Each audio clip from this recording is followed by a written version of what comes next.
നമുക്ക് പണ്ട് ഒരു ശ്രേഷ്ഠ ബാവ ഉണ്ടായിരുന്നു. ഈ ശ്രേഷ്ഠ ബാവയുടെ ഒരു ശ്രേഷ്ഠ വചനമാണ്, എനിക്ക് എന്റെ ഭക്ഷണം എന്ന് പറയുന്നത് എന്നെ സംബന്ധിച്ചിടത്തോളം ഒരാഡംബരവും മറ്റുള്ളവരുടെ ഭക്ഷണം എന്ന് പറയുന്നത് എന്നെ സംബന്ധിച്ചൊരു ആവശ്യവുമാണ് എന്ന് പറഞ്ഞ ഒരു ശ്രേഷ്ഠ ഭാവ നമുക്കുണ്ടായിരുന്നു. അങ്ങനെ ഒരുപക്ഷെ നെഗറ്റീവ് പറയാൻ പാടില്ലായിരിക്കും, അതുകൊണ്ടായിരിക്കും ആ ബാവായുടെ അവസാനത്തോടനുബന്ധിച്ച് ബാവായെ നോക്കാനൊന്നും അധികം പേരില്ലായിരുന്നു എന്നാണ് ഞാൻ പറഞ്ഞു കേട്ടിട്ടുള്ളത്. ഇതൊക്കെ നമ്മൾ ഈ ലോകത്ത് ജീവിക്കുമ്പം പറഞ്ഞു കേൾക്കുന്ന കാര്യം മാത്രമാണ്. അത് കഴിഞ്ഞ് നമുക്കൊരു ശ്രേഷ്ഠ ബാവ ഉണ്ടായിരുന്നു. സുനൂറോ പള്ളിയുടെ സൈഡിലൂടെ ഒഴുകുന്ന വേമ്പനാട്ട് കായലിന്റെ കൈവഴിയില് പണ്ട് കാലത്ത് മുഖം കഴുകി മുഖം ഇട്ടിരുന്ന കുപ്പായം കൊണ്ട് തുടച്ചപ്പം പിഞ്ഞിപ്പോയ കുപ്പായത്തെ ഓർത്ത് എന്നും കരഞ്ഞ ഒരു ശ്രേഷ്ഠഭാവ ഉണ്ടായിരുന്നു. ആ ശ്രേഷ്ഠഭാവയുടെ ഒരു ആറ്റിറ്റ്യൂഡ് എന്ന് പറഞ്ഞാല് എനിക്കും ഭക്ഷണം കഴിക്കണം, നിങ്ങൾക്കും ഭക്ഷണം കഴിക്കണം എന്നുള്ളതായിരുന്നു. ആദ്യത്തെ ശ്രേഷ്ഠഭാവയ്ക്ക് ഷെവർലെ ആയിരുന്നു, ഫോറിൻ ഒരു ഇളം നീല, ആകാശനീല ഷെവർലെ, സ്കൈ ബ്ലൂ ഷെവർലെ ആയിരുന്നെങ്കിൽ രണ്ടാമത്തെ ഭാവയ്ക്ക് ഇഷ്ടം പോലെ ബെൻസുകാറുണ്ടായിരുന്നു.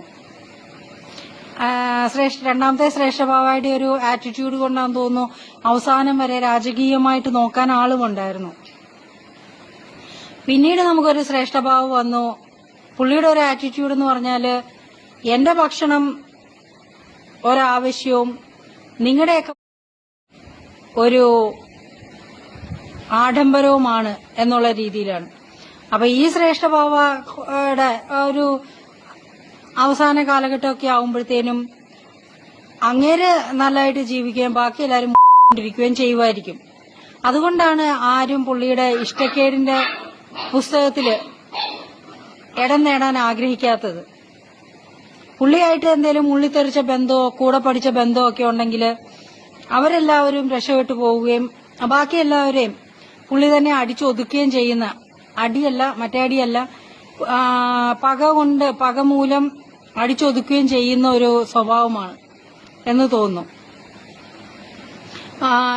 എനിക്ക് മാത്രം സുഖമായിട്ട് ജീവിക്കണം, ആഡംബരത്തിൽ ജീവിക്കണം, മറ്റുള്ളവരെല്ലാം മുടിഞ്ഞു പൊക്കോട്ടെ എന്ന് വിചാരിച്ച് ജീവിക്കുന്ന ഒരു ജീവിതമാണെന്ന് തോന്നുന്നു. അങ്ങനത്തെ ഒരു ആറ്റിറ്റ്യൂഡാണെന്നാണ് എന്റെ ഒരു സങ്കല്പ സൃഷ്ടി എന്ന് പറയുന്നത്. ഞാൻ ആലോചിച്ച് നോക്കിയിട്ട് ഈവൻ നയൻതാരെ പോലും രക്ഷപ്പെടാൻ അനുവദിക്കരുത് എന്നുള്ള രീതിയിൽ.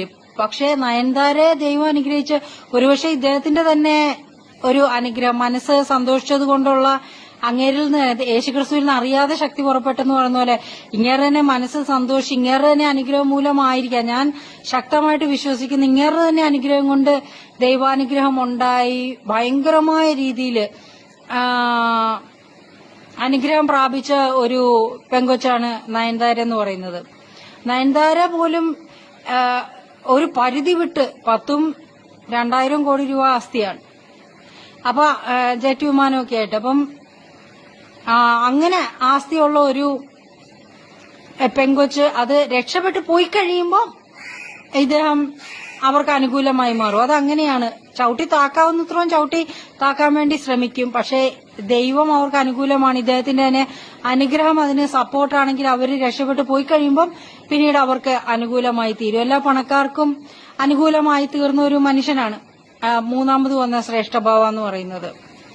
ആ ശ്രേഷ്ഠഭാവയുടെ കാലത്ത് അങ്ങേറെ കൂടെ പഠിച്ചവരും മുള്ളിത്തെറിച്ച ബന്ധമുള്ളവരും എല്ലാവരും വൻ ശക്തി പ്രാപിക്കുമെന്നുള്ളതിൽ ഒരു സംശയമില്ല. അതുകൊണ്ടൊക്കെ തന്നെയാണ് ഭ്രാന്തനും എല്ലാ കള്ളത്തരം കാണിക്കുന്നവരും കൊള്ളക്കാരും പുള്ളിയെ സൂചിപ്പിക്കുന്നവരും പുള്ളിയുടെ നല്ല ഗുഡ് ബുക്സിലെ പേര് വരുന്നവരും എല്ലാം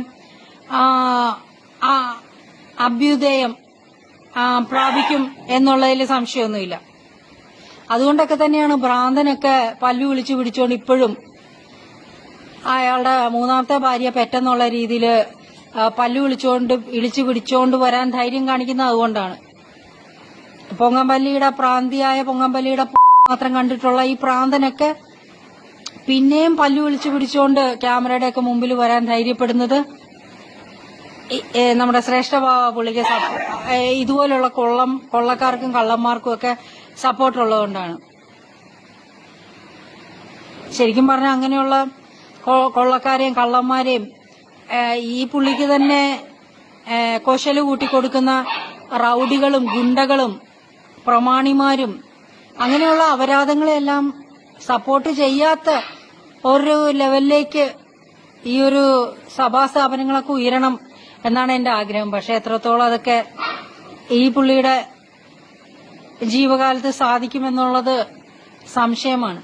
ഒരു കംപ്ലൈന്റ് ബോക്സ് ഒക്കെ വെക്കണം. ആർക്കെങ്കിലും ജെന്യുവനായിട്ട് എന്തെങ്കിലും കംപ്ലൈന്റ് ഒക്കെ ഉണ്ടെങ്കിൽ അത് നോക്കാനും അതിന്റെ പരാതികൾ പരിഗണിക്കാനും അതുപോലെ തന്നെ എന്തെങ്കിലുമൊക്കെ കള്ളത്തരവും കൊള്ളക്കാർക്ക് അനുയോജ്യമായ കാര്യങ്ങളൊക്കെ ചെയ്തിട്ട് ഒളിച്ചിരിക്കാതെ അതിനെല്ലാം ഒന്ന് പരിഗണിക്കാനും ഒക്കെ ഒരു കംപ്ലൈന്റ് സെൽ ഉള്ളത് നല്ലതാണ്.